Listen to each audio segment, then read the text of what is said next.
Hello, hello, hello, hello, hello, hello, everyone.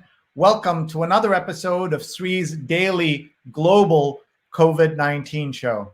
My name is Sree Sreenivasan, and it's my honor to convene this daily conversation. We go around the world to understand three aspects of the COVID-19 crisis: the economic aspects, the health aspects, and the racial inequality aspects of the crisis. Today, we have a very unusual show. We're meeting at noon Eastern instead of our usual 9 p.m. And we do that usually when we have our guests from Europe, because 9 p.m. Eastern is the middle of the night, and we'd rather have them come in when they're awake. And we have as our guest today an unusual story to share with you. Ryan Colaço is with us. And let me give you the background. On May 29th, Ryan Colaço gave a TV interview about police racism in the UK and his arrest the week before.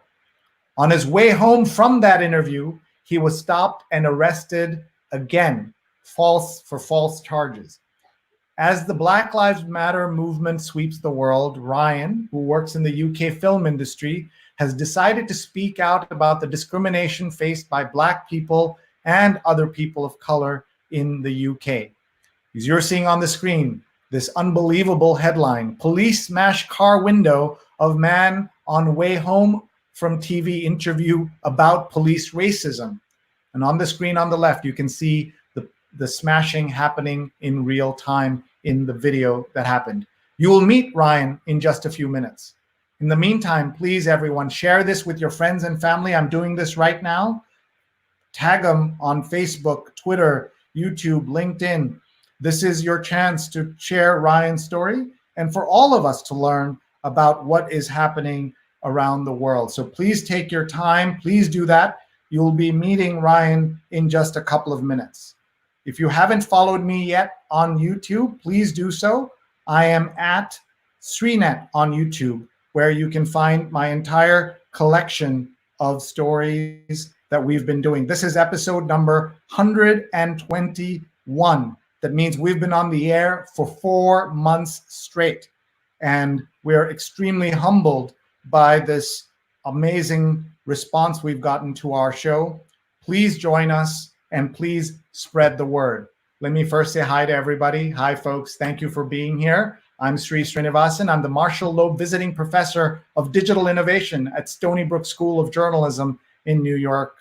I am honored that you're all here and so grateful to all of you. For those of you who write in and say, this show has been a lifeline, this show has been helpful. Somebody wrote yesterday on Facebook that this show makes the world a better place. I can't tell you what that means to me, except to say that this show is my lifeline, that this show means the world to me.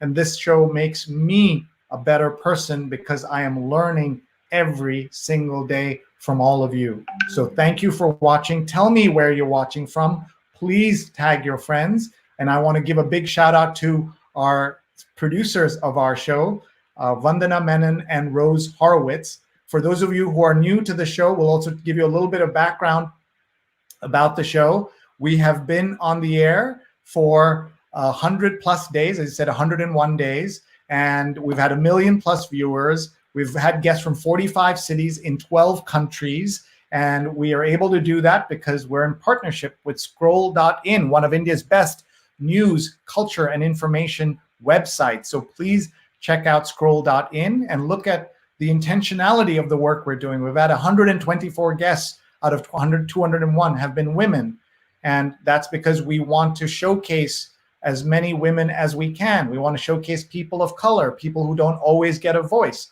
So talk to us in the comments. We're looking always for suggestions for speakers, topics, and ideas. In addition to our wonderful producers, this is possible because of our sponsors. And so we want to give a shout out to Rutgers Global Entrepreneurship Experience.org.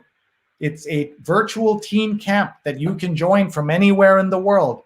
Google, Facebook, and Cognizant, Angie's List are going to send great speakers, and it's 20% off. So please check out globalentrepreneurshipexperience.org. We also want to thank our friends at Muckrack Academy for allowing me and my team to build fundamentals of social media It's a course for journalists, PR pros, and everyone. It's a free certification now available, mrac.co/social, mrac.co/social. More than 3,000, 4,000 people have signed up, and so should you. Any age, any background, anywhere in the world.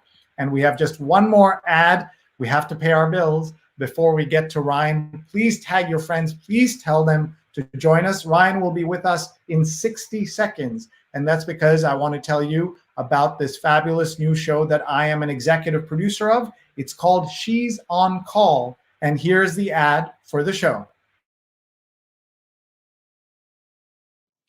Hi, I'm Dr. Sujana Chandrasekhar. I'm an ear, nose, and throat surgeon in New York City and New Jersey.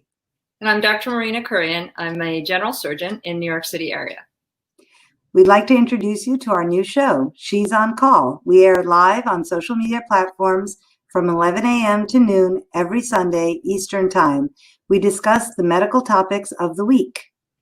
We have two great guests, experts in their field, that help us analyze and look at some of the topical issues of healthcare.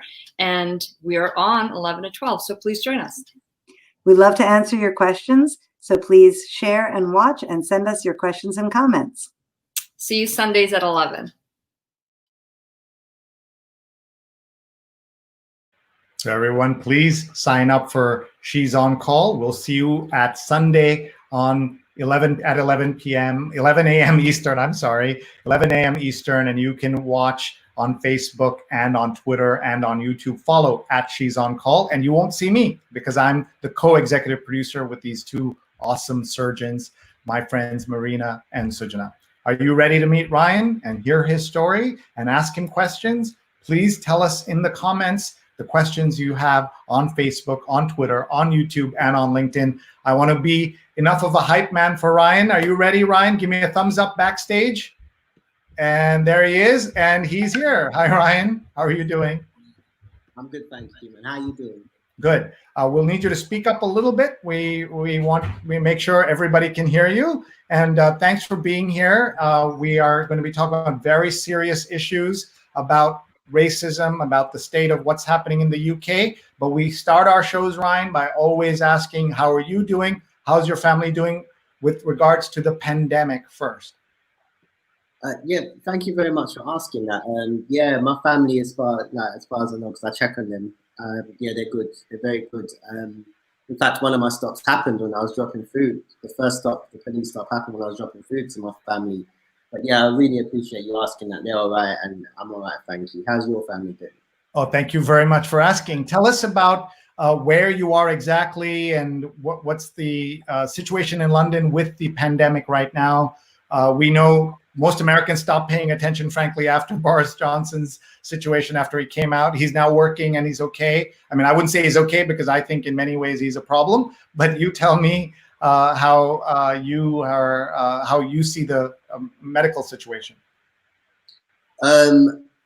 I personally think with the government we have, so it's good you mentioned about Boris Johnson. So we're under the Conservative government, the Tory government here in the UK, and they lean to the right. I personally think they're more right-wing, closer to far right than we think.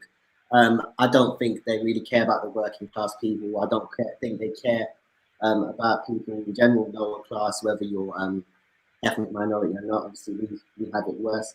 So I think they're trying to rush everyone back to work. Just to get the economy going, because they don't really want to be having a financial burden, if you like, of supporting us. So they care more about maintaining the wealth of the rich than helping the lower class up their finances, basically. Yes, it's not looking good for us, if I'm being honest. Well, thank you for updating us on that. Folks, please join us. Please ask questions of Ryan. And just on the name, just to be clear, Colaço or Colaço, and what is the origin of the name? So it's in the UK, it's just pronounced as Colaço. That's how they like to say it, and I'm okay with that. The origin of the name is from Portugal originally, so it's Colaço or Colaço.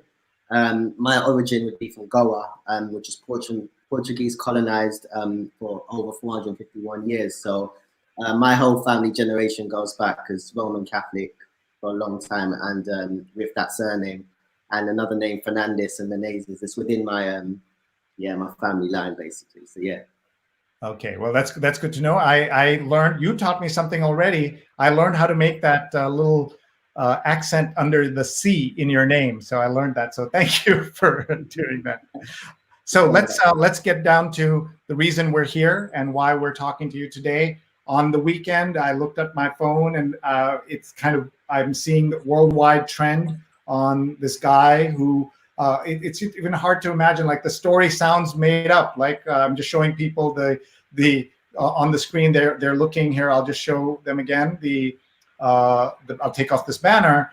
Police smash car window of man on way home from TV interview about police racism. It's sort of like a Saturday Night Live joke. I don't know if you know SNL, big comedy show here in the US. It's not a laughing matter at all. But explain to me the story, set us up on what exactly happened. And also this all happened a month earlier. So why did it all blow up this weekend? It happened over a 2-week period in May, and we're now talking about it in July, blew up in the first week of July on Twitter. So tell us the whole story, take your time so that people understand and just get a sense of what exactly this is all about. Go ahead, please. Okay, yeah, no worry. Thank you, first of all, for letting me share this. So I'm going to start with, I'll start with the 23rd of May. So on the 23rd of May, 2020, I dropped off food for a family member due to the COVID-19 pandemic. I'm the one that drives in the family.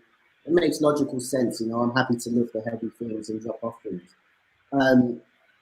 As I left, not too long later, I got tailgated by a London Metropolitan Police van, territorial support group in the UK, which is for violent crime and disorder.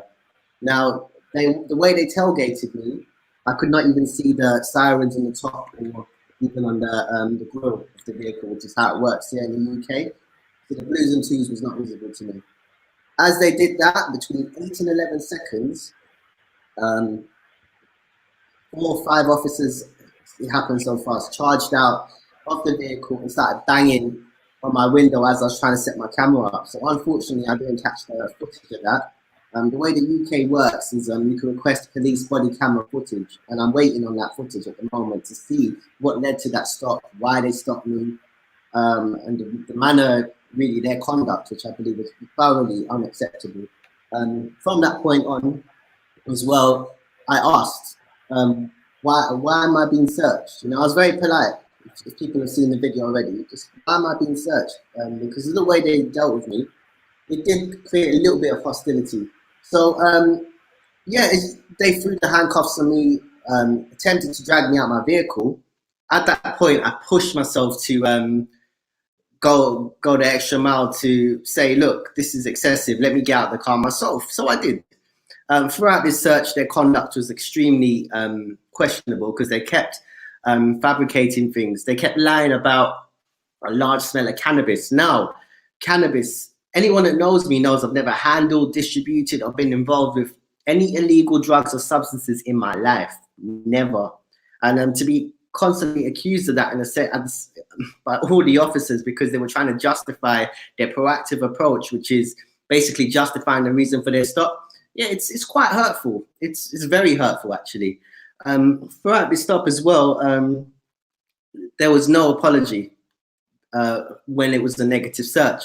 And how do I put this as well? Throughout the time when I was in handcuffs, you know, which to me is a very demeaning situation, especially when you haven't done anything wrong. They were hurting me with the cuffs, making sure I couldn't move, and they wouldn't let me see my vehicle being searched. Now, there's a thing called being detained. Now, being detained is not the same as being arrested. I've still got my rights. I can still film. I'm really lucky I carried on filming, you know, because as they dragged me out of the car, you could hear me saying I'm still recording, even though I'm scuffling. So I'm quite surprised they did. The way that they handled me, I'm quite surprised I carried on having my camera, you know. And yeah, at that point as a negative search as well, they were questioning, I work in the film industry, they were questioning why certain things are my vehicle. There were so many things like filming permits in London. You know, I do quite a lot of things in the film industry. And after that, someone walked past that I knew, I've worked with once in the film industry, ironically. And he's like, what are you doing around here? Oh my God, why are you in handcuffs? The police officer, I didn't hear this at the time because I would have challenged it, said on the video footage, I thought you weren't from this area. You know, and he said it in a very condescending and derogatory manner. So now at this point, I'm thinking to myself, this man wants to incriminate me. They couldn't find anything. It was a negative search. They found absolutely nothing, but they're still trying to provoke me. Now, it was a very demeaning situation. I sat in my car for like an hour. I didn't leave. I didn't leave because I was just thinking, why have they done this to me? Why are they treating me like this all the time? You know, I'll go into a stop I had 2 months prior to that as well. And I do believe it's racially motivated. So I tweeted this on Twitter. So on the 23rd of May in the evening, I tweeted the actual picture. I said, can you please explain this, Met Police? I tagged them. 4 days gone past and there was no response. They completely ignored me while tweeting irrelevant things.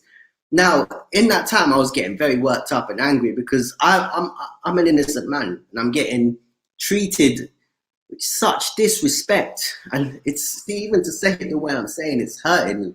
And Channel 4 UK, a large shout out to Girish Janeja and Fatima for getting me on. So I went to Channel 4 UK to talk about institutional racism in the police force. Now, at this point, when going back home, I stopped up to check my phone. It's illegal. It's very illegal to use your phone while driving. Can I just time out? Is this, by the way, how you say time out in the UK? Is the same thing? Yeah, okay, good. We, you know the saying that there is a ocean dividing us. The language and the way we speak is different. So I'm just double checking. But I just want to make sure everybody understands. So May 23rd, you are arrested and falsely arrested. You're in handcuffs. A friend sees you or somebody you work with sees you and you're let go. You then decide to tweet at the Met, that's the name of the Metropolitan Police, and you say you are going to, you ask them, and so somebody notices that and they bring you onto television to do an interview. So you do that interview. That's where we are right now. You finished that interview. Is that online? Is that easy to find somewhere? At some point I'll put that. Okay, I'll give you a break and you'll do that. And so you finish that interview what are some of the things you say on that interview? Apart from this, the kind of describing the incident, what are you saying to them that makes it, apart from one guy's unusual, but not so unusual story? What are you telling them about racism, about police overzealousness, etc.? Yeah, so I'm glad you mentioned overzealousness as well, because that is definitely very prevalent within people in these wrongs. But we're talking about institutional racism within the UK police force and the UK system. So there's a lot of barriers for people of colour, especially if you're a black person and Asian people, South Asian, in the UK, South Asian, we refer to Asians, South Asians as just Asians. So basically, second in command in terms of we should just say that to people, because Americans have no idea that when in America you say Asian, they typically think East Asian. And we call ourselves, people who are brown here, we call ourselves South Asian and Asian. In England, when somebody says the word Asian, they don't think of East Asian people, they think of South Asian people, right? So in America, I am a South Asian. In England, I'm an Asian. Is that correct?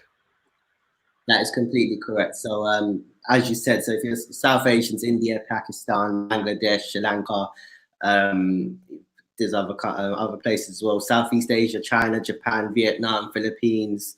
There's quite a few there, as you said, I don't need to go into that. But I was talking about institutional racism in the police, and we've got people from the Met Police that have been black and South Asian that have talked about it. They've come out and publicly talked about it. I'm going to be speaking about that, featuring on something that I've already filmed earlier today on Sky News UK at 7 p.m. UK time. So do check that out. But literally, as I went home from that interview, I stopped to check my phone, just to check the notifications I had in the city of London, which is like an enclave within Greater London. So just to explain that to people, so it's got its own police force. It's like the Queen's Police. It's like a very prestige part of London that was the original part of London, the city of London. So just to interrupt, I'm sorry, just so that people understand, you're telling us where. So give us some names of neighborhoods and things like that, so people understand where you were and where we ended up. When you just took us, you were stopping just to check your phone because there are notifications, and you've just been on TV, so obviously your phone may have been blowing up. But talk about that, and where are we roughly in terms of neighborhoods that people might know, landmarks that people might know? Okay, so just like you have Brooklyn and Queens and things like that, I was in at the time the ITN Studios, which is in Bloomsbury Square in central London. So that's within Greater London. As I drove towards my route home, I ended up in the city of London, which is in its own right and considered an enclave. So it's like an enclave, the original part the Romans conquered in when they discovered this land. So as I drove through there, they got their own police force, but it's all connected by the police national computer anyway, whenever you get stopped. So they know if you can get stopped in Scotland or Wales, and it's on the system. As I was there, a police car pulled up adjacent to me, blocked me from leaving. I was going to leave. It was a bit of a strange situation, you know. Like, you can imagine what's going through a man's head at that point, because I've just come from an interview talking about institutional racism in the police force, and now I am getting, you know, basically blocked in. Because this is not all released to the press at the moment, I won't go into too much detail on it, but they accused me of, it's in the exact words of the videos, if you go and check on social media, of dashing things within my waistband. Those are the exact words said. Now, clearly nothing was dashed in there. Everyone knows that now. Now, my biggest concern was, this is the start of the interaction. So they've already broken my trust. Not that my trust is strong anyway, but any sort of thread, if you like, that would have been there was gone. Now, I was really worried for my safety. At this point, I just ended up in handcuffs, just in case, you know, handcuffs is very demeaning. After 6 days earlier, you know, I was in handcuffs for no reason. I wasn't a threat, and I didn't want that to happen again. And just as I said that, the irony, because I was talking about this throughout the time, it was only a couple of minutes, by the way. You know, you not see the full footage, but that was not a long time at all. I promise you that.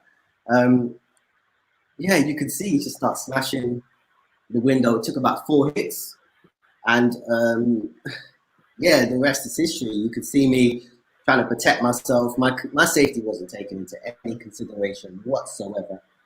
I could have got glass. I had glass actually hit my arm. It was it's quite so shall we play the footage? Of course you can, yeah. Okay, so set it up again for us. You've stopped for a few minutes to check your phone, and yeah, go ahead. Yeah. No, I stopped a bit longer than that, but then they turned up. So, okay. And you were looking down. You were distracted, right? So it could be anybody could sneak up on you, right? If you're distracted on your phone. Oh no, I was gonna leave, and that's when they turned up. When they so they must have. Right. Yeah. So they pulled around you, right? So there's a car blocking your exit. Though you guys are on the other side, maybe it was this way, but there's something blocking you, right? Yeah. So you're trying to get out of, and you're blocked right there, and that's how you knew. And then they come to your window, correct? So now let's play the video here. What will we hear and see on this video? The main details of it. So just the limited interaction, and also excessive force, necessary force for someone that would have even been guilty. I clearly wasn't, but I was never a threat. So even then, there's no way of justifying it. So your point is, it's not that you were, let's take aside whether you were guilty of something or not. No one should be treated that way, right? That's your point. That's my biggest point. But it just further worsens the fact that I wasn't guilty. So okay. I don't, yeah. Okay, here we go. We're going to play this and everybody watch. It's about a minute of footage here. You're speaking to, you've been in and around your waistband. What are you following foot over? I'm with my camera. Okay, so you've blocked the road as well. I'm not dashing anything to my waistband. Detained at this moment against the Misuse of Drugs Act. I need to be told. I'm not going to be handcuffed. No, listen to me. No, listen. They've done things to my life. How does this keep happening? This can't keep happening to me, man. I'm getting scared. I don't know what's going to happen to me if I come out of the vehicle. I haven't got a problem coming out the car. I just want to make sure I'm not handcuffed. Can't go anywhere.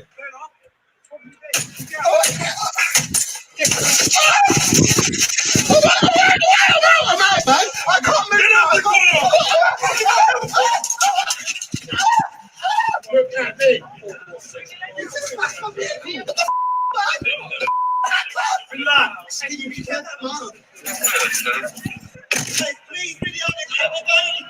he's holding it.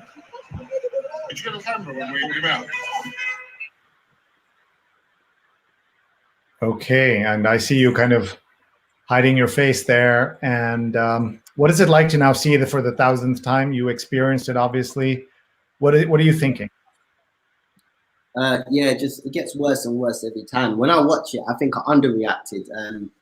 As well, I didn't think I could scream like that. It goes to show, doesn't it? When you're actually in a situation, like you can't anticipate how you might react to it. So that was something to learn from my side of it. But yeah, it's quite traumatizing, and I've got a lot of messages of support. And again, it's just like I said, guilty or not, I could have had stashes. I could have millions of pounds worth of Class A drugs in my what's considered Class A in the UK in my vehicle. It would not have justified that. I was never a threat. While some people like to put videos online of them maybe getting confrontational with police officers, they don't even have that on me. I was never confrontational, man. And it's just unjustified. And what do you think? Do you think it was, what do you think from what I've said on that anyway? So I'm not saying to form your opinion, but from what I've said anyway. Yeah, I know that when you do these interviews, you're on for just a few minutes, so you don't get this back and forth. And so I was, I'm happy to share. I mean, look, I've been stopped by police just because of, every time I've been stopped, it's because I did something wrong or appeared to have done something wrong, speeding, crossing somewhere, and then you see the lights, or you know you're speeding, and then in America, you know, you go past, you look at the speedometer, and you pass a police car, and then you look in the mirror and you say, "Don't turn on the light! Don't turn on the light! Don't turn on the light!" And then they turn on the light, and then they follow you, and that's a moment of great tension. And to me, every time that's happened, I've had the shield of and the armor of being an overprivileged, overeducated Indian in America, where it never occurred to me in any of those stops that it could be because it could end in violence of any kind, right? My experience with police officers has always been extremely polite. I mean, they have this kind of, I don't say polite is the word, but kind of formal politeness, right? Where they're like, "Sir, can you do this? Sir, can you do that?" They're not calling you sir, right? They're just trying to interact with you.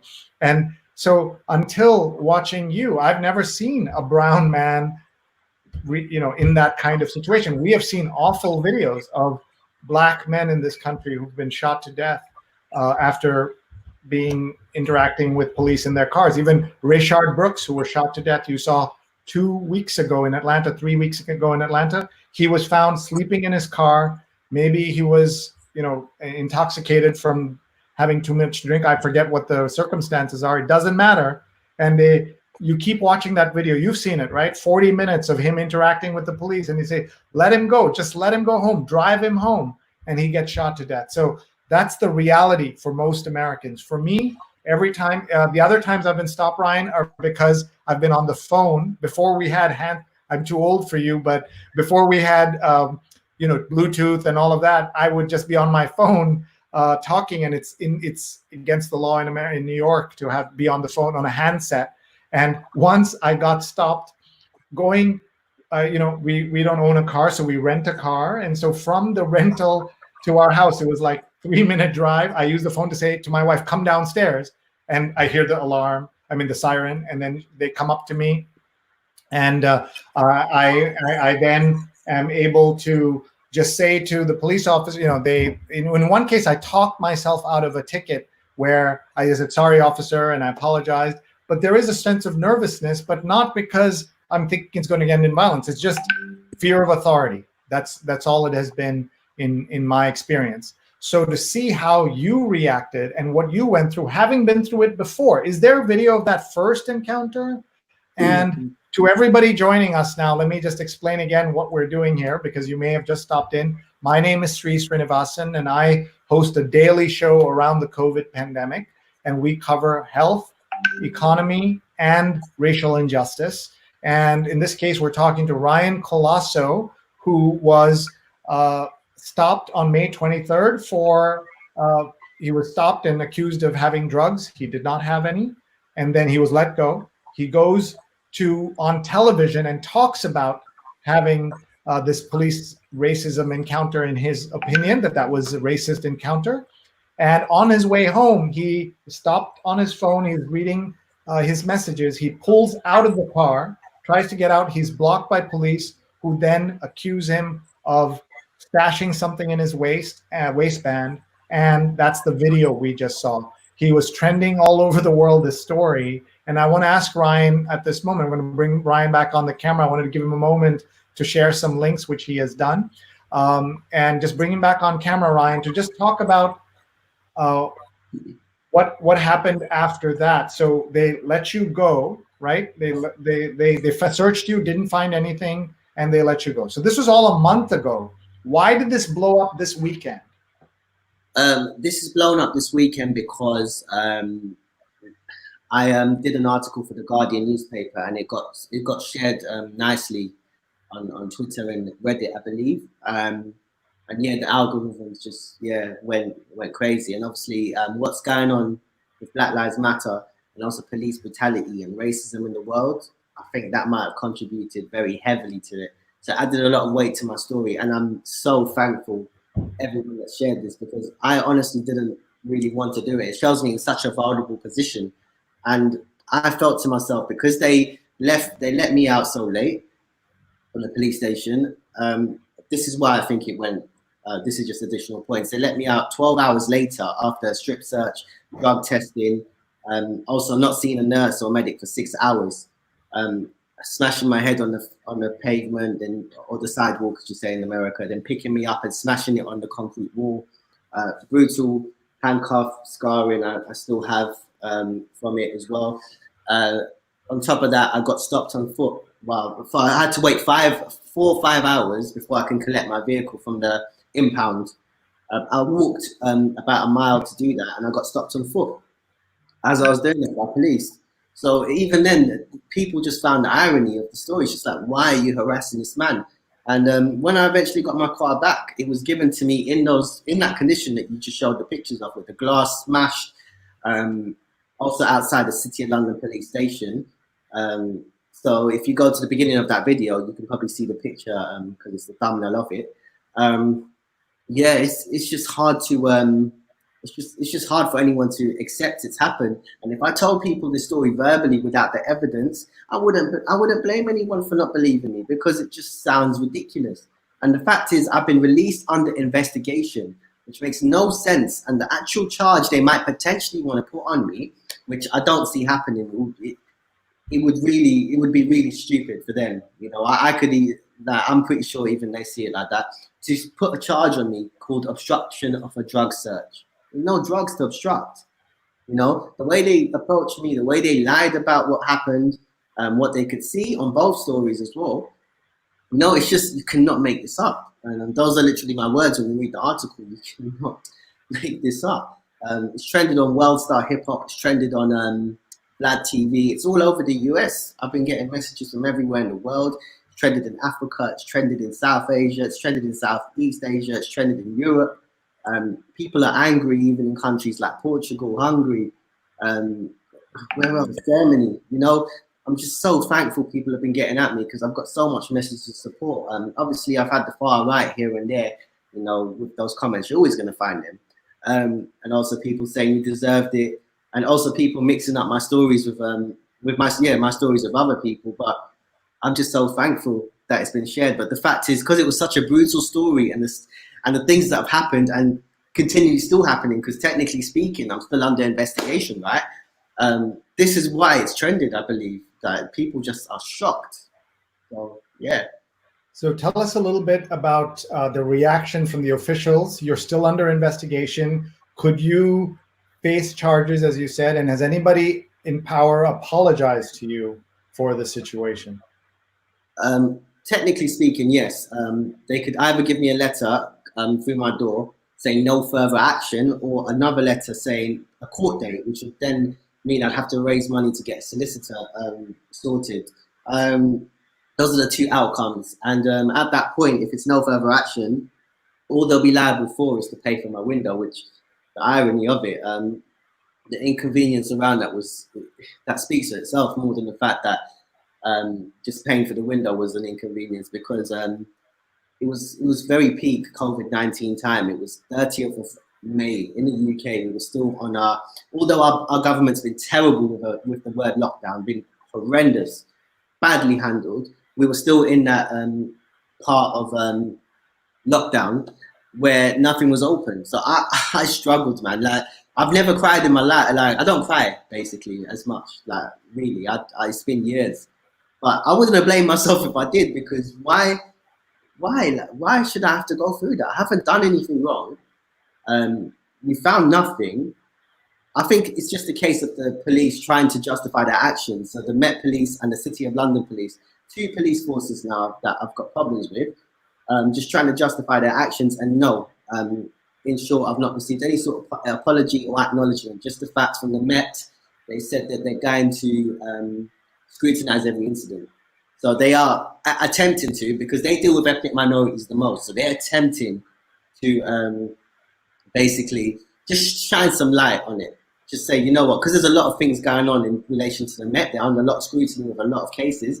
They need to act like they care at the very least. But the City of London, they just released a very general statement. You're free to read that. It's on the Guardian newspaper as well, the bottom of the article.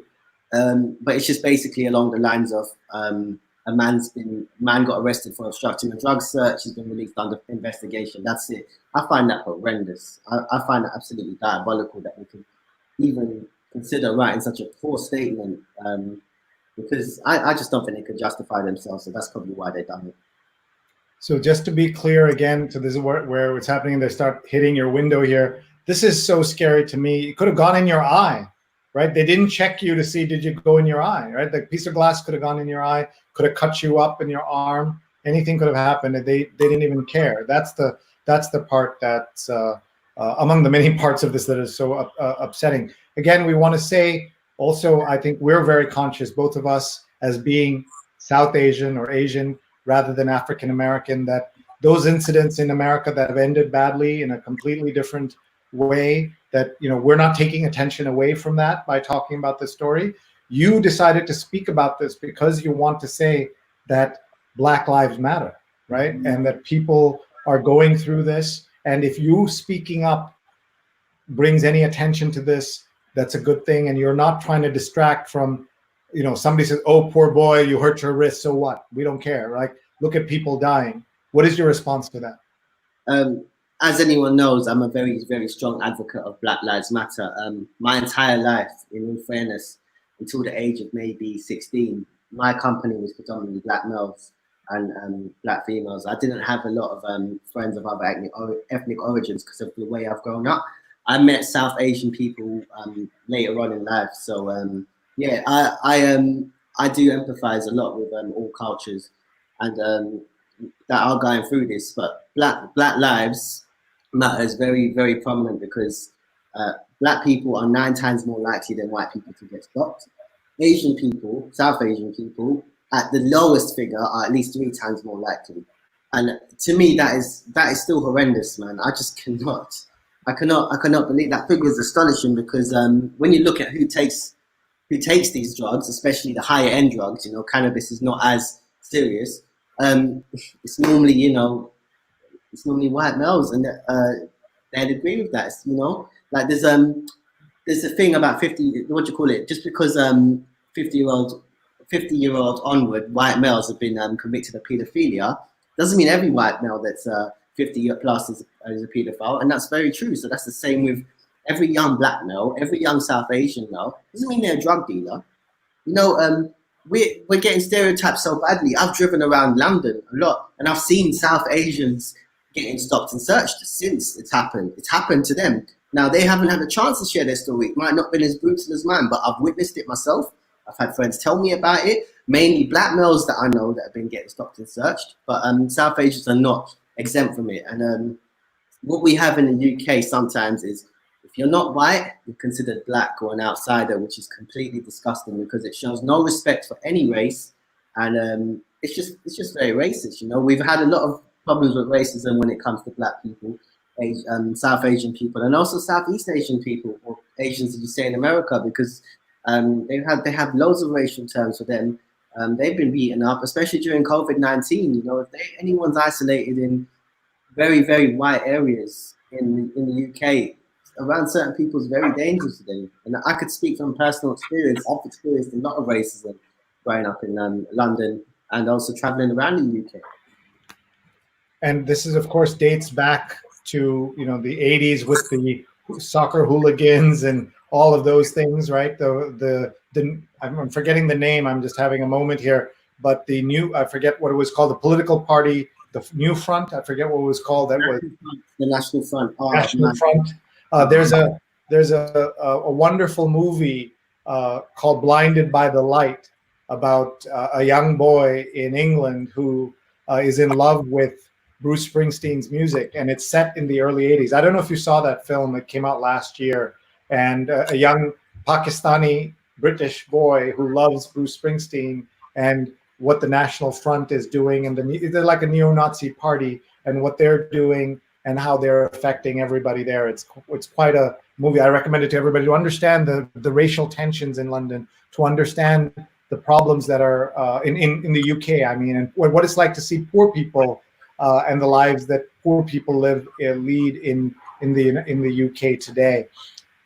So I was just also going to ask you to just talk a little bit about this. That somebody in the comments just said, I think he's a troll, obviously, but he says, you know, just stop acting bad. Just stop acting. Just go along. Why don't you just listen to the police? Why do you fight them? You know, those kinds of comments you've heard before as well. So talk about that. Yeah, you know what? That's not even the worst of it. I've had straight up racial abuse as well. The term blacks in the UK, I think that's very derogatory. But I've had a lot of comments saying, "All you blacks, all you all you foreigners." They like to say foreign. They like the word foreign, or I can't even say some other words on camera because it starts to bring back memories of when I've walked down the street and I've been screamed the N word down at me. I've been screamed the P word sometimes when walking, which is basically short for Pakistani. That's a very racial term here in the UK. I know people say it around the world like it's normal, just short for a person from that country, but it's a racial term here. Let me just point that out, that most people don't realize that.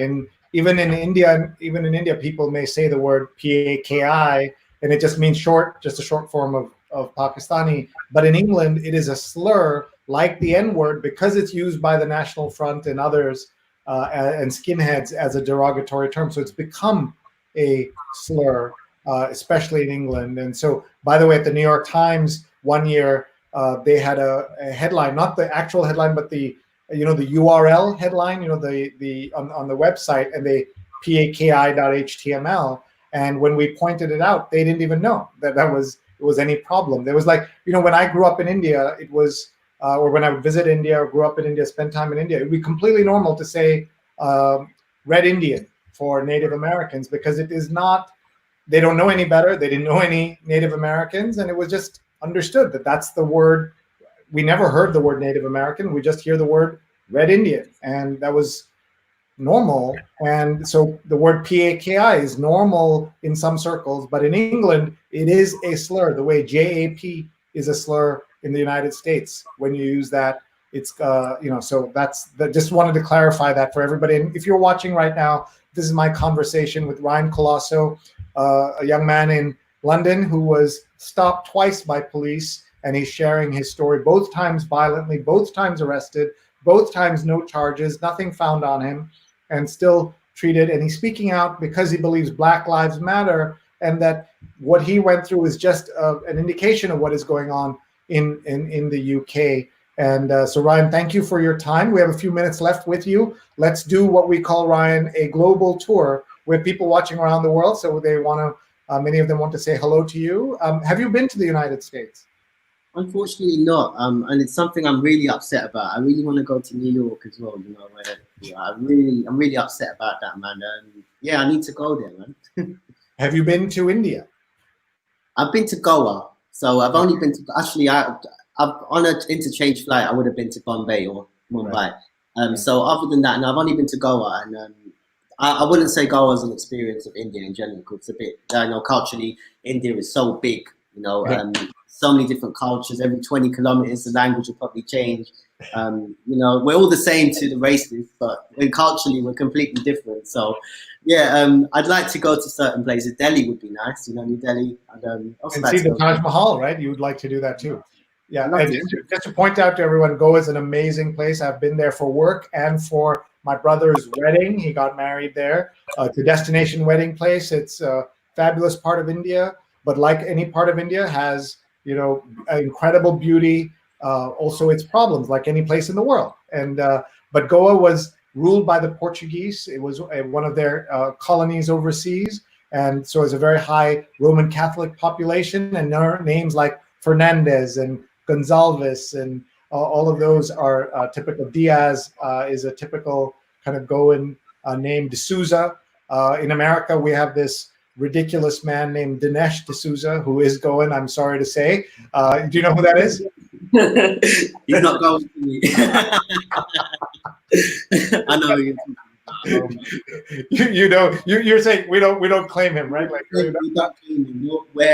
We don't claim him, man. I can't. No. No, thank you. Okay. All right. Let's see who's watching. Let's see who's watching. And by the way, I have my own people I don't want to claim, so we're not going to make them claim. Let's see. Jonathan's watching from Union Square, so you're going to come and visit New York. And everyone, tell him what he should do in New York when he comes here. What should he eat and go to, so that he can make a trip, plan a trip. Seattle, Bruce is watching from. Rajan is watching from Center Reach, Long Island. Joy has posted a video to you. Stefan says, thankful to be here from Ramsey, New Jersey. Vandana has posted a link to you. She's one of our fabulous producers. Anand's watching from Andhra Pradesh in India. Folks, put in your comments, put in your questions. Ellen's in New York. Rajan is posting your video, My Unlawful Stop and Search. Oro is watching. Ashok is watching from Kerala, India, where my parents live. Rose is tweeting and sharing, and she is one of the producers of this show. And Stefan says, I'm sorry that you were treated like this. I'm shaking like a leaf just now. I can't imagine how you're feeling, having been in that car and now seeing this so many times. Feel for you, and we'll continue to share your story. And I should point out, Stefan is the son of a New York City police officer who's retired, who was one of the first women in the police department to carry a gun. And having a gun is a incredible responsibility. And I want to ask you about that. We Americans who know nothing about England, we have this vision of British police officers as kind of the friendly Bobby, and he has a tall hat and he has a no gun and all of that. So explain why it wasn't Bobby who was stopping you. Okay. The thing is with American stereotypes of the UK, you know, a lot of them are outdated, especially with the dental care. You know, the dental care in the UK, as much as we've got a lot of problems here in general, it's very good. We've got the best, probably one of the best dental care systems in the world. You know, we're not as good as Germany when it comes to development, but you know, there's a lot of stereotypes. Wait, we got to stop there. We got to stop and show me your teeth. Oh, nice.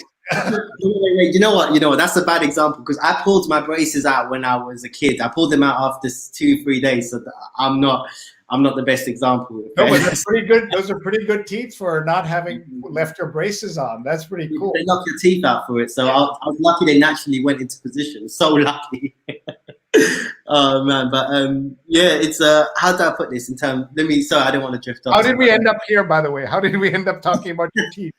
Yeah, sorry, I was just trying to point out the stereotypes. Basically, they're very off. You know, it's the same with the accent. They think a lot of our accents are soft and things like that. It's a very dangerous place sometimes. It's you know, you lot call them the projects, we call them the ends of the estates. You know, council estates. It's quite dangerous in London for first or place. But let me not drift off too much. So with these stereotypes of the police, you're very much right in thinking that not all police have guns in London. But they do have tasers and they have the handcuffs. They have batons as well, koshes, which is what they hit you with.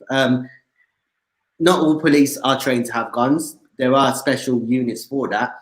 Now, the reason I was scared was because of the way I've been treated prior. But I do think if this was another situation, considering what's happened in the video, I could have been in danger of being shot. I've been getting a lot of comments about that. But we're one of the only countries in the world that not all police, Europe, that not all police have guns. And Yeah, it's quite surprising. But there are special forces and they are very brutal here. So, but yeah, I'm quite lucky they don't all have guns here, basically. So yeah. But the people who stopped you had guns, obviously. No, they were territorial support group. So they're level 1. I won't go too much into that, but basically they're riot police, riot for violence. The first one, so the Met Police, they didn't have guns, but they had riot gear. So imagine. The second one, I don't know if they. I think some of the officers present would have had guns on the second one because that was the City of London Police in the enclave of London. It's a completely different area of London. It's like going to Times Square and going to Brooklyn. It's a different kind of, it's like the urban side, and then you got the city, the center of the city. Yeah, it's quite. I do believe some of them did have guns, but because it happened so fast, and I was surrounded by 30 police officers. Also, another thing, COVID-19 is very easy to get for Black and Asian people. It's been shown in the news, and I was surrounded by 60 officers in the space of 6 days, minimum of close proximity. So I just had to 30, just to understand, 30 officers arresting one man? Yeah, I'm definitely FBI top 10 if there was such a thing in the UK. To them at that point in time. I personally think the City of London has been very quiet during lockdown. They thought they'd get some action in. A lot of police officers, not all, let me not say this, not all. There are some that genuinely want to join the force and do the right thing. We need policing in any society in the world. So I'm not knocking a police force. But some of them join with narcissistic personality disorder traits. And they just like the fact that they can make someone feel so low. And if it's not for the colour of your skin, it's because they've got egotistical issues, a very fragile ego. Like they go home and they feel on top of the world temporarily because they made someone feel lower than them. And that's what I personally think it is. Yeah, without going too much into it. We're talking about so many issues, folks. Thank you for sharing his story. Please tag your friends. Everybody should watch and learn from this. I also want to make an important point that London has had lots of issues around its minorities, apart from Black folks, also with South Asian folks, Pakistanis and others, because of the way they go after the topic of terrorism. And someone like you could be targeted for being South Asian, not just for for any other reason, because the way you look, you could be considered a terroristic threat as well. So talk about that. And I don't know if you've had friends or family who've been treated in any way differently because of the terror problems that London has had. And you can imagine why the London police would be always looking for young men who look like me, who look like you, to be extra aware of when they're out doing their work. Yes, yeah, no, I completely agree with that, and you are definitely very right. We do have overzealous policing when it comes to terrorism as well. It's not just South Asians; we're talking about Arabs as well. Anyone from the Arab world, North Africa, they do get targeted, and also Black Muslims get targeted for terrorism as well. I'm very, I don't know how to say lucky, but I've never been targeted for anything like that. I don't believe I've had any intelligence linked my way for that. Obviously, my background is Roman Catholic Christian anyway, not that I follow religion, but that would be my background anyway. I don't know, I've not flagged up anything like that, but I do know people that have been targeted just because they have maybe a beard. That's probably another reason I don't have a beard. Things like that. You see the stereotypes are ridiculous. Beards are in fashion as well. They're in trend at the moment. So imagine how many people are getting targeted just because they're slightly darker. I know people of Somali background that have been targeted for that. But it's mainly Arabs, South Asians, and Pakistanis, I'd say. But I'd say South Asians, they're so ignorant to what someone is. They could be Hindu, Sikh. Sikhs could be targeted for terrorism, and they're not even, there's a completely separate religion. Not that any religion should be targeted for it, but that's what they're trying to insinuate, And it just gets so ridiculous. They can't even tell the difference despite their education. And it's even worse when they grow up around South Asians, some of them, or Black people, It's very, it's a big issue. Yeah. We should say that after all of this, we should point out that the mayor of London is a Pakistani Briton the son of a bus driver, I believe, who grew up to become the mayor of London. Incredible story. Sadiq Khan has been a leader, I think, in many ways. A strong, powerful leader who has done many good things. I felt immense pride seeing him as the mayor of London. Has he apologized? Has he reached out to you? Does he do the things like that? Well, he should be reaching out for the first incidents. He's in charge of the Met Police, not the city. He's got affiliations with that. But he should be. These lot should be reaching out to me. I'm so lucky that I've had Diane Abbott reach out to retweet me. I've had James O'Brien. You might know who Piers Morgan is. It's not happened yet, but I'm sure that's going to come at some point. Piers Morgan is hard to figure out. One day he's praising Trump. One day he's saying good things. One day he's, he's hard. He was a big TV star here. He was the anchor of our main 9 p.m. CNN show for many years. So he's a hard guy to figure out. Okay, let's see some comments. Natasha says, "It's a great show. Thanks for hosting today." Natasha says, "I have another South Asian British friend who was assaulted during COVID-19 by a woman who he was spat and verbally abused, and he was not helped by the police." Here's some guy saying, "Stop acting bad." What does that mean? Does he mean, is he talking about, tell us about how you're dressed that affects how people think of you. There's the line from the Jay-Z song, right? When he says the 99 Problem song, where he says, "Are you stopping me because my hat's too low," right? Because I'm young and I'm black and my hat's too low. Isn't that the lyric? You know your music better than me. But that if you were wearing a suit and tie and you didn't have a baseball cap, you would be treated differently. Potentially, yeah. It might be a case, but I've also been targeted wearing a suit. I've known someone that's been targeted during this pandemic wearing a suit going to work. They couldn't go to work because they got thrown down in the rain in their suit. They couldn't go to work like that. It's happened to me. I've been targeted in my suit. It's looking at the way someone dresses. It's ridiculous. Like, drug dealers like to stay undercover as well, as far as I know. Like, not all drug dealers would dress a certain way, So yeah, it's a ridiculous reason. And to say stop acting bad, like I said, it's not the worst of the comments I've got. So I just laugh it off. Quite hilarious. Here's the lyric. This in the song, he's stopped by a police officer, and he says he hears from the police, "Son, do you know what I'm stopping you for? Because I'm young and I'm black and my hat's real low." That's the reply that Jay-Z gives, right? That's the line. And then the next, do you know the next line? I know the next line. Do you know it? The next line is, "Do I look like a mind reader, sir? I don't know. Am I under arrest or should I guess some more?" And that's basically the tragedy of Black Americans who are stopped for no reason. Now, Jay-Z's background, we know what he was doing and what he was involved in before he became a superstar. But he's lucky he's alive, and the life he's led and the things he's been able to do. And you think about the thousands of people who've been affected badly, not just in America, but anywhere because of the way they look. Nobody should be affected for the way they look or they dress. What did your family say when this happened the second time? Did anybody say to you, don't talk about this, just keep it quiet, don't go public, this is bad for us, bad for our community? Did you get any of those kind of aunties or uncles saying those things? My community, the UK Goan community, they do know about it. My dad's just more stressed out about what's happened to me, and naturally so. I can understand. It's not him experiencing it. To have your child experiencing it must be quite traumatic. I'm just very happy it's happened to me and not someone else that would probably be broken. These are the things that can cause even more severe issues. I can look out the window and look at my vehicle, and it does stress me out looking at it. You'll see it later on Sky News how it's still messed up. I did emphasize that. But some people might, I don't know how to put it, but, take things to the next level. You might not see them in front of the camera right now,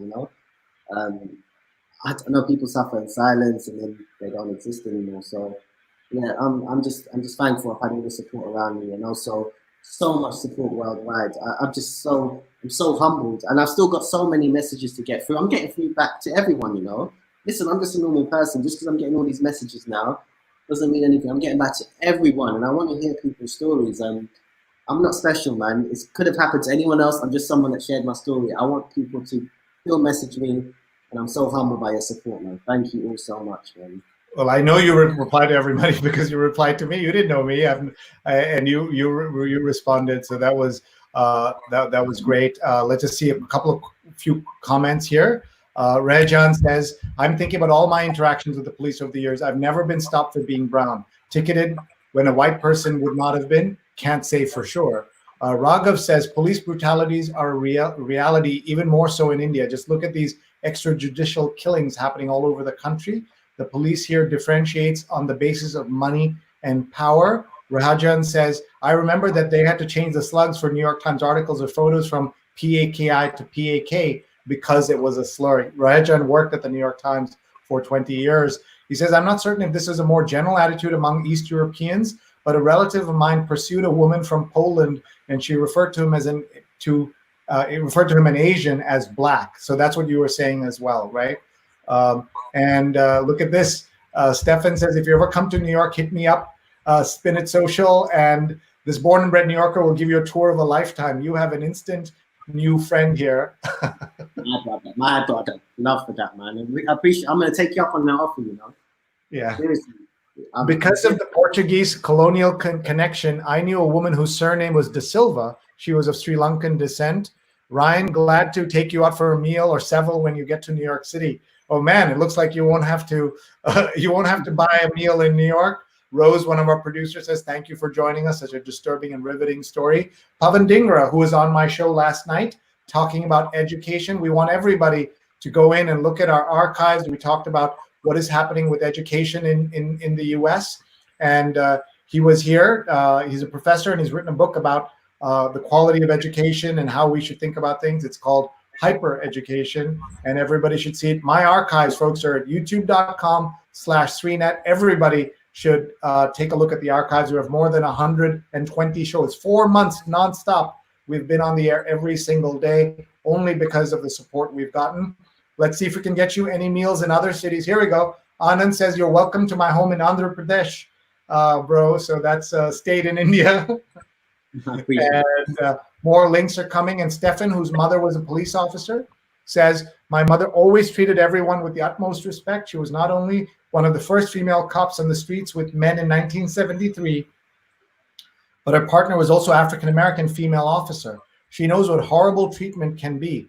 She was always harassed like crazy for being a woman. She was a real trailblazer who always stood up for what's right.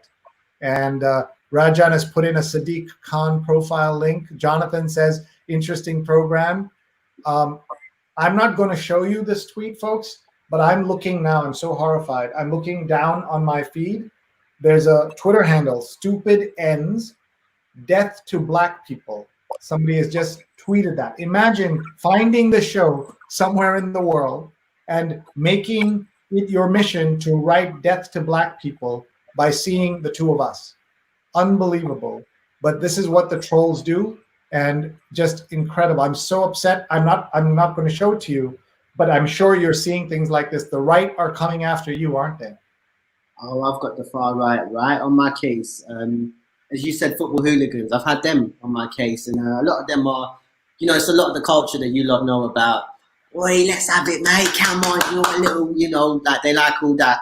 You blacks, you this, you foreign. I'm not going to say any more words, but they do a lot of that. They're quite, you know, I don't know if you saw. You must have saw this on the news. You know, after Black Lives Matter UK, we're going to have a protest in London. They did a counter protest.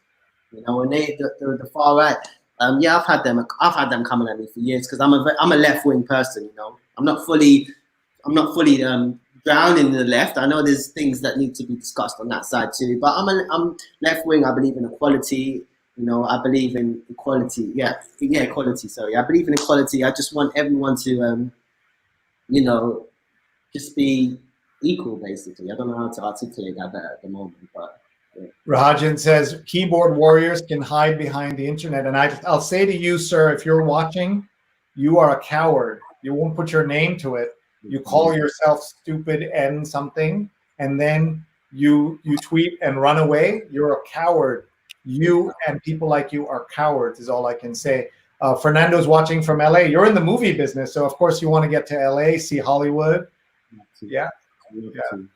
And Professor Dhingra says that's a horrible tweet. Thank you for not showing us that and giving the person a bigger voice. Excellent. And people are commenting. So just before we let you go, tell me about your work and what do you do and talk a little bit about that. So yeah, I'm a film industry professional. I work in the locations department, which is worldwide anyway. But I work in the UK.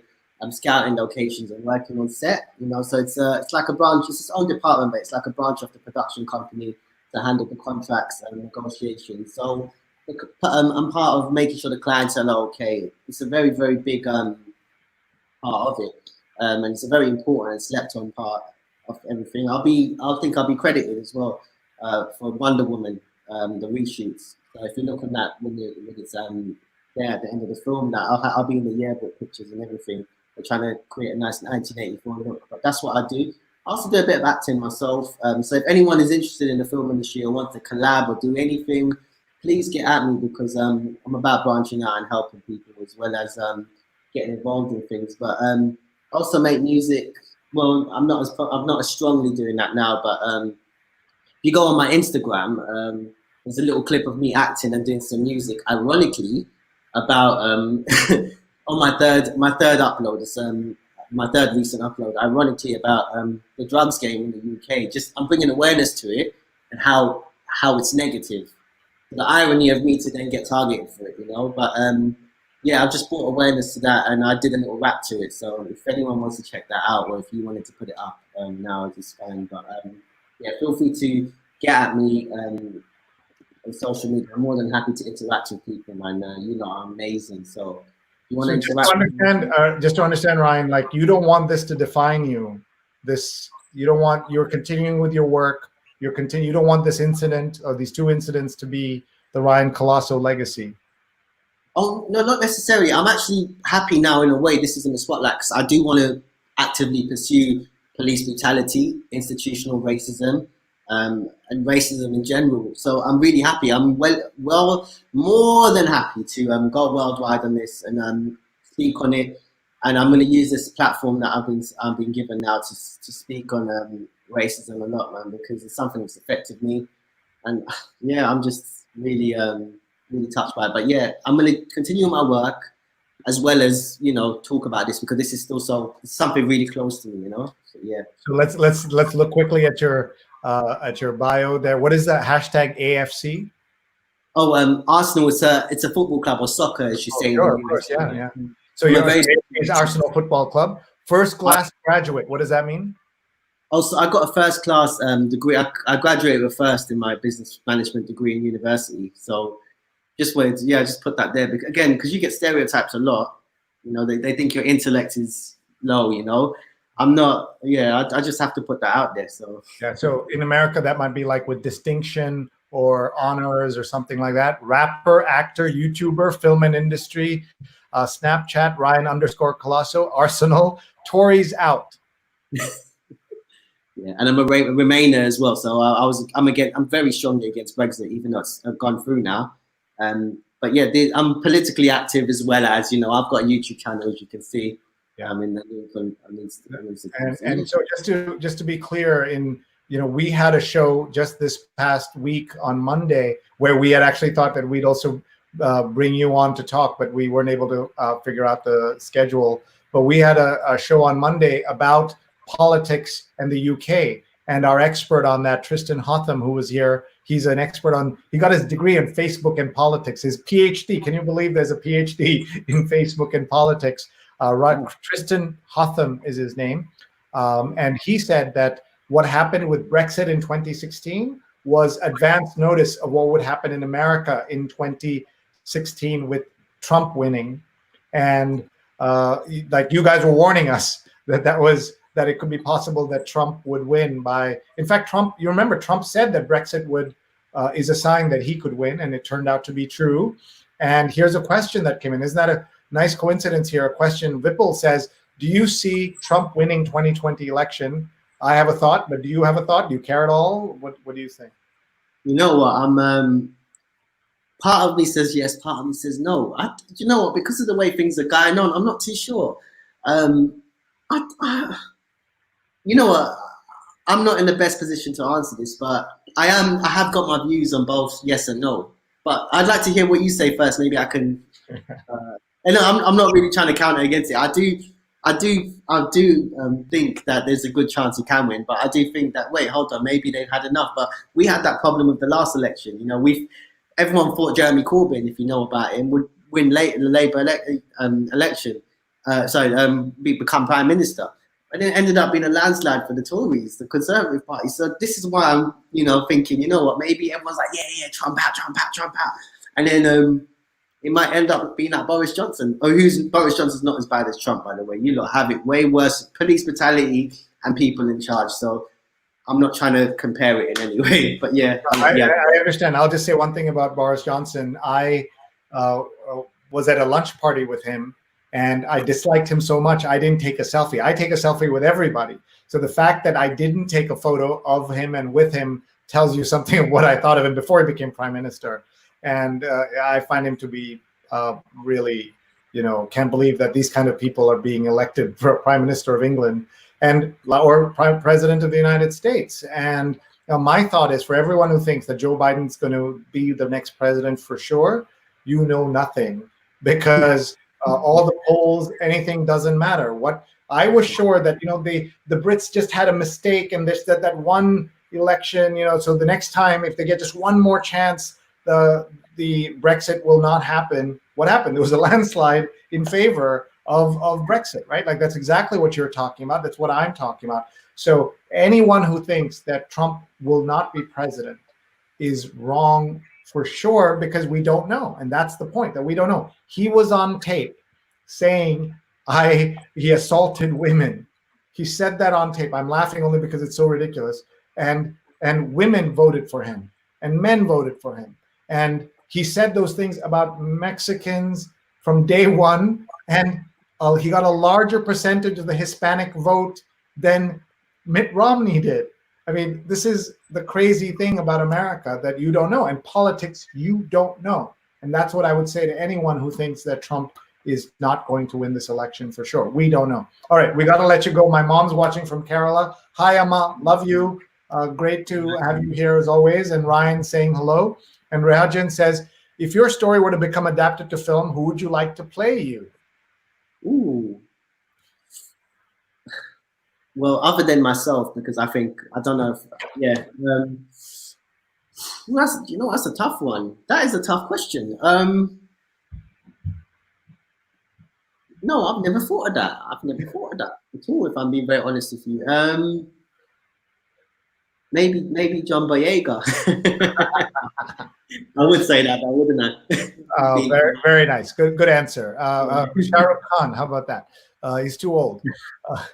He can play the older you. At least Johnson can compose an English sentence recognizable as such. Johnson and Trump are each controlled by the alien organism atop their heads. And Ellen says that's all that he can do. So we're getting into name calling here, including by me. So it's time to stop. Time to let you go. Give you a chance for a final thought. And before you go, one other thing that we do on this show is we say their names of the victims of police brutality. So would you join me in saying, I'll put up the name. Would you read them with me? Is that okay? In America, names in America. But can you start and give us your final thoughts, please? My final thoughts. First of all, thank you for having me on. I really appreciate it. My final thoughts are police brutality is very real. Racism is extremely real. While we may not hear it as much in a verbal sense, it's definitely institutional and systematic. And it's something that needs to be conquered. And the only way we're going to do this is from now on, people speaking out. And I'm happy to be up there now doing it. That's why I put my video out there. After not getting any justice, I feel that I need to lead this now with other people. I might not be the strongest voice, but I believe I've got people around me now. It's helping me make amazing connections. It's giving me amazing people, like the people commenting minus, one or two people. Just supporting everything, and I really appreciate that. I'd also like to say, just on the Trump thing as well, just to add to that. I know it's not fully on this, but Boris Johnson's also admitted taking cocaine and Class A drugs and things like that. He's also said some racist things. The Tory government are also known from not too long ago for saying, if you want a person of colour in your parliament, vote for Labour. If you don't want one, vote for Conservatives. So it does say a lot. What you said, it does strengthen your point. That it doesn't matter what you think, whatever's out there, people will still surprise you on what they vote for, and including people close to you. I cannot believe right now. I live in a very conservative Tory area myself at the moment. What is it? What is the area you live in called? Oh, no, I'm in a part of East London at the moment. Okay. So yeah. just to also say though that you've had in the Tory government, you've had very senior cabinet ministers who've been South Asian or Asian, who are a couple of them are very conservative, right? You've had like some of the biggest jobs, like Home Secretary. I don't know if the Chancellor has been Asian, but there's that woman who's what's her name? I forget her name. She's a disgrace, Preeti Patel.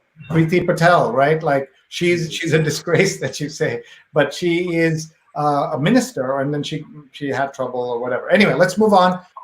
Thank you so much, Ryan, for being here. One of the things we do on this show is to say their names. We interviewed a woman, a wonderful professor named Kimberly Crenshaw, who coined the term intersectionality.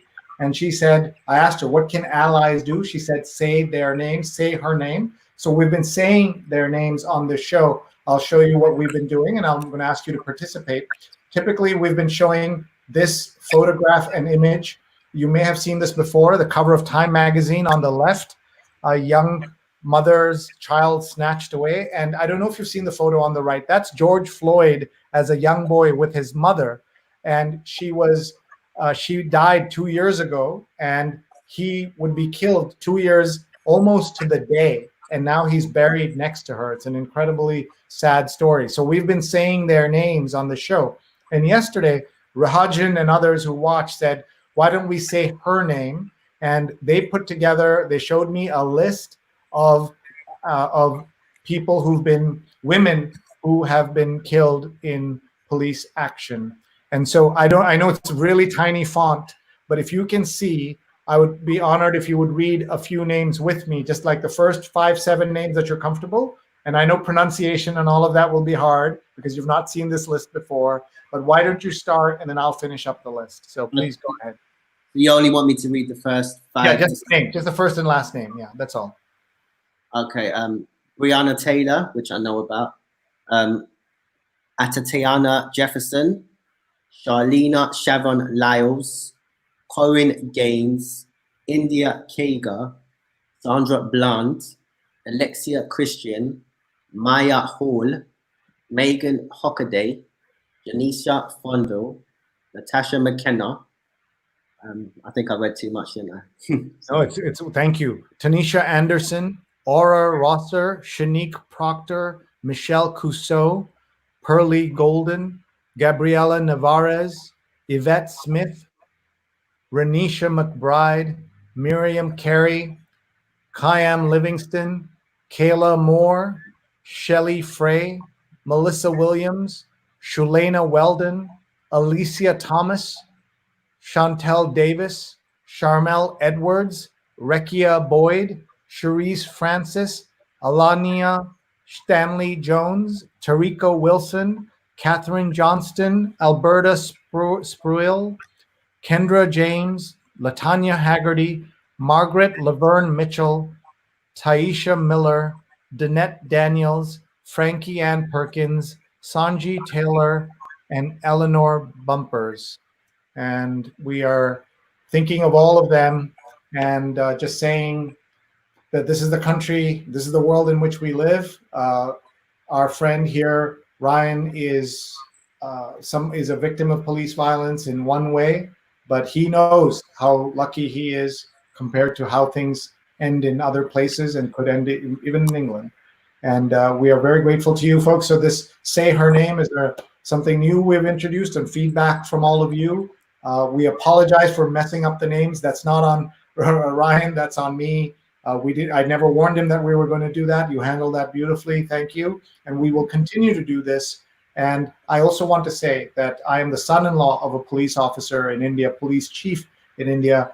I believe in the importance of police officers, but no police officer has the right to be judge, jury, and executioner. And you know, one of the things, Ryan, that people write to me and say, why do you say their names? Why did you say all the names of the black people killed in black on black violence? And I say, because police are held to a higher standard. And that's what's different, right? You could have been beaten up by anybody. A bunch of your Goan friends could have beaten you up. That's not a story. When the police do that, that's the story.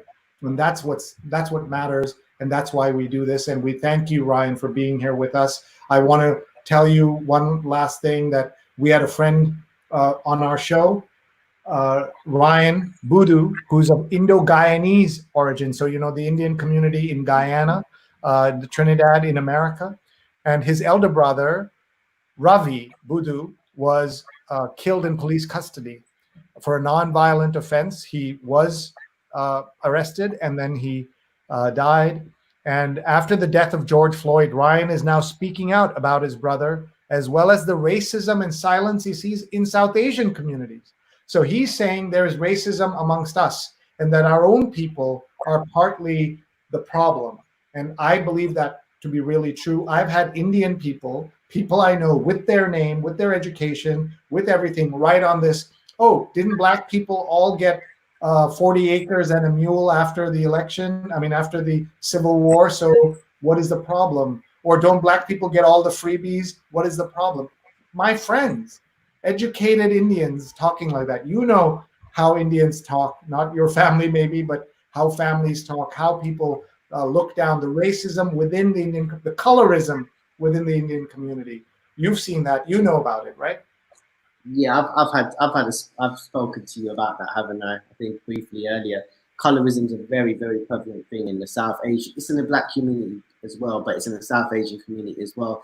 And what's funny, well, the irony of it is South Asians are racist to each other. So it just doesn't make any sense. You know, someone from North India might talk about someone from Sri Lanka being too dark. Also, the beauty skin products that are very much advertised in South Asia. This is absolutely disgusting. It shows how backwards the society is in South Asia as well. We have problems we're all the same in the UK, in the US, to the racists. Now, why you should be talking out for us, you know. If you were here, you'd have the same struggles as the person you're talking badly about, purely based on the color of their skin. And also culturally as well, that's another problem. A lot of South Asians are very racist to each other when it comes to culture. And it's something that needs to be spoken about. And if you ever have anything that, and any show specifically on that at any point, if I can join in and I'm able to, I definitely would like to, because it's definitely something there. They're racist to other communities as well as some being racist to black people. And it saddens me, considering I've grown up around black people. And as you said, I've never noticed that in my family. Obviously, you think that's a bias for me to say, but I'm being very honest. I've never noticed it. My parents have always known that I've had black friends and people of different races, so it's never been an issue there. Yeah, it saddens me. You're very right on it. It's a big problem. We will talk about colorism and we'll have you on. Thank you very much, Ryan, for sharing your story. Blessing to you and yours. Thank you for bringing Ryan's story to us. Look at this. Rajan has already said one day he hopes you'll be PM. And Vipul says, if Trump starts campaign rally, it can result in a landslide victory. He's already canceled his rally tomorrow in New Hampshire, but he says it's because of the weather. And Fernando says, supposedly we get the leaders we deserve. So it's your fault, Ryan, that you have your leaders. And Rajan says, no one ever refers to white on white violence. And colorism is one of the more heinous types of gatekeeping in many cultures, and that's something we've seen. Okay, we could be here forever. We don't want to be here forever. We want to thank our sponsors for being here. I'll just remind everyone, our sponsors are globalentrepreneurshipexperience.org. Get 20% off with this code, Virtual Teen Camp. Tell everybody to use the 20% off code. The camp starts next week. There's July 13th, a week on July 20th, 2 separate camps. So your teenage friends or children can join that. And we also are grateful to our friends at Muckrack for allowing me to be able to create fundamentals of social media for journalists, PR pros, and everyone. Free certification available. And final sponsor is She's on Call, this beautiful, wonderful, really interesting show that you'll learn a lot from. Sundays at 11 a.m. Eastern time. That's for you to learn about the medical world and what's happening. Dr. Sujana and Dr. Marina Kurian will be with us. Dr. Quinn Capers and Dr. Susmita Pati are the guests. So please follow at She's On Call on Twitter, on Facebook, and elsewhere. With that, Ryan, I say thank you very much. I wish you the very best and stay safe and good luck with everything. Thank you very much for having me. I appreciate that. And good luck with everything and hope to be on as well again. Yeah. Appreciate it, everyone. Thank you.